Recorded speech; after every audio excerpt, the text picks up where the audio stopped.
All right, let's get right into it. There's a critical vulnerability out in the wild, and it's affecting one of the world's most popular databases. It's called MongoBleed, and it's being actively exploited as we speak. So over the next few minutes, we're going to break down exactly what this is, whether you're at risk, and most importantly, what you need to do about it right now. Now, to really get a handle on just how serious MongoBleed is, we have to talk about a name you probably remember, Heartbleed.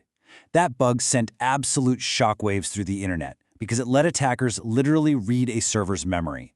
Well, MongoBleed works in a chillingly similar way, and that comparison, it's not an exaggeration. And we're not talking about some obscure piece of software here. MongoDB is a giant. It is the 5th most popular database on the entire planet, used by everyone from brand new startups to the biggest Fortune 500 companies. That massive footprint is exactly why this vulnerability is such a huge, widespread threat. So, what is MongoBleed really? The official name is CVE 2025-14847, but in plain English, it's a memory leak. It lets an attacker from anywhere in the world just pull sensitive data right out of your server's memory. And here's the kicker, the really critical part. They don't need a username, they don't need a password, they need zero authentication to do it. Okay, so that brings us to the single most important question right now. Are you exposed? This is not a theoretical problem, so let's figure out your risk. And I want to be crystal clear about this. This is not a what-if scenario. This bug is on CISA's known exploited vulnerabilities list. That's the government's way of saying, hey, attackers are out there using this right now to steal data. The time for hypotheticals is long gone. Just take a look at this table. On the left, you got all the vulnerable versions of MongoDB. On the right, the patched versions you need to get to. What's so scary about this is the scope. This bug was apparently introduced way back in 2017, which means a huge range of versions are vulnerable. And look at the bottom row. If you're on an end-of-life version, you're not getting a patch. You have to upgrade. To put a number on it, internet scans show at least 87,000 MongoDB servers are just sitting out there exposed to the internet and potentially vulnerable. Every single one of those is a sitting duck if it's not patched. So here's a quick 3-step check you can do right now. First, are you running your own MongoDB instance, not a cloud service like Atlas? Okay. Second, is zlib network compression turned on? It is on by default, so the answer is probably yes. That's the component with the flaw. And third, is your database port open to the wider network? If you just answered yes to all 3 of those, you have to assume you are vulnerable, and you need to act immediately. So you get the risk. But how does an attacker actually pull this off? You might be surprised by just how, well, simple it is. The whole thing is devastatingly simple. The attacker sends a compressed message, but they lie in the header. They say, hey, when you decompress this, it's going to be huge, like a megabyte. The server just believes them and sets aside a 1 megabyte chunk of memory. Now, the attacker's actual message is tiny, so it only fills up the very beginning of that space. The rest of it is just full of dirty memory, leftover bits and pieces of data from whatever the server was just doing.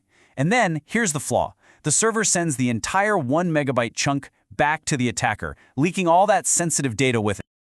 And this right here, this quote gets to the very heart of the problem.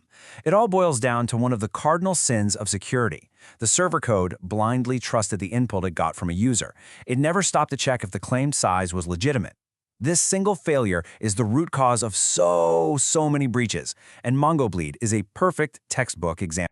So what kind of data are we talking about here? What treasures can attackers find? Well, basically the crown jewels. We're talking cleartext passwords, database credentials, AWS keys that could give them access to your entire cloud infrastructure, session tokens to impersonate your users, even bits and pieces of customer data. This isn't just some small bug, it's a direct pipeline to your organization's most guarded secrets. Okay, since we know this is being actively exploited, you have to operate under the assumption that you might have already been targeted. So let's put on our detective hats. How do you hunt for the telltale signs of a MongoBleed attack?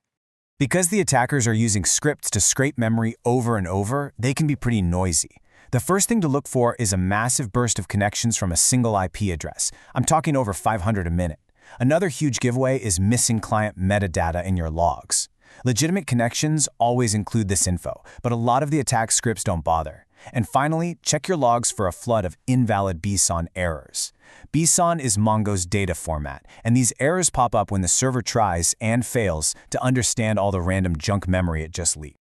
All right, we've covered the threat, how it works, and how to spot it. Now for the most crucial part, what you do right now. Here is your mitigation playbook. You need to move fast, and you need to do things in this order. Step 1, and this is non-negotiable. Upgrade to a patched version immediately. That's the only real fix. Step 2, if for some reason you absolutely cannot patch right this second, disable zlib compression in your server's configuration. It's a temporary workaround, but it stops the bleeding. And finally, step 3, and this is absolutely critical. You must rotate every single credential. Because you have no idea what was in memory when it was read, you have to assume everything was stolen. Database passwords, app secrets, cloud API keys, rotated all. And that's the thought I really want to leave you with. Patching your server closes the door so the attacker can't get back in, but it does absolutely nothing about the secrets that have already bled out. The leak is in the past, but a compromise from those stolen credentials could happen at any time. Your job isn't finished until you've changed all the locks.